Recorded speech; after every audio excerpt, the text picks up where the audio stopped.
Back to news. Telangana స్వరాష్ట్రంలో నూతనంగా ఏర్పడి 34 జిల్లాలను కుదించింది. 15 జిల్లాలుగా మారితే రాష్ట్రం అగ్నిగుండమవుతుందని హెచ్చరించారు ఆర్ఎస్ ప్రవీణ్ కుమార్. పరిపాలనా సౌలభ్యం కోసం కేసీఆర్ పాలనలో 10 జిల్లాలను 33 జిల్లాలుగా చేశారని గుర్తు చేశారు. కొత్త జిల్లాల కేంద్రంగా పాలన సవ్యంగా సాగుతుందని, మళ్లీ జిల్లాల సంఖ్యను కుదిస్తే కొత్త సమస్యలు వస్తాయన్నారు.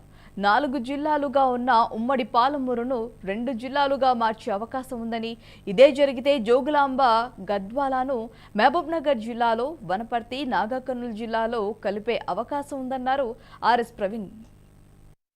ఈ ప్రాంతంలో ఉండే అతి ముఖ్యమైన సమస్యలు మా దృష్టికి వచ్చినాయి. మొట్టమొదటి సమస్య చాలా ఆందోళనకరమైన సమస్య, చాలా ఈ ప్రాంతం యొక్క భవిష్యత్తును ప్రశ్నార్థకం చేసే ఒక సమస్య ఏంటంటే, ఇప్పుడున్న కాంగ్రెస్ ప్రభుత్వం వనపర్తి గద్వాల జిల్లాలను రద్దు చేసే కుట్ర చేస్తుందన్నది సమాచారం అందుతూ ఉన్నది. ఇది చేస్తే మాత్రం ఈ ప్రాంతం అగ్నిగుండం అవుతుందని నేను ఈ ప్రభుత్వానికి హెచ్చరిస్తున్నా. ఎట్టి పరిస్థితుల్లో కూడా దీంట్లో కాంప్రమైజ్ అయ్యే సమస్యనే లేదు. ఎంతో కష్టం, ఎంతోమంది అమరవీరుల త్యాగాల ఫలితంగా వచ్చిన తెలంగాణ, తద్వారా పరిపాలనా సౌలభ్యం కోసం, ప్రాంతాల అభివృద్ధి కోసం మరి ఉమ్మడి పాలమూరు జిల్లాను పాలమూరు, మహబూబ్నగర్, నారాయణపేట, గద్వాల, అదేవిధంగా వనపర్తి, అలాగే నాగర్ కర్నూలు జిల్లాలుగా ఆనాడు విభజించింది. ఒక ఇజ్రాయేల్ దేశం కన్నా 3 పెద్దగా ఉండే పాలమూరు జిల్లాను 3, 4, 5 భాగాలుగా విభజించే ప్రయత్నం ఆనాటి ప్రభుత్వం చేసింది. దానివల్ల పరిపాలన అభివృద్ధి చెందింది,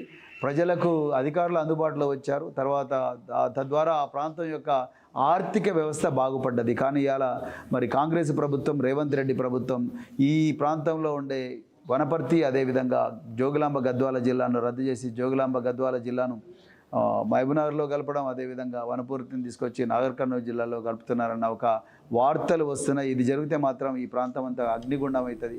దయచేసి కాంగ్రెస్ ప్రభుత్వం ఈ ఆలోచన తెలంగాణలో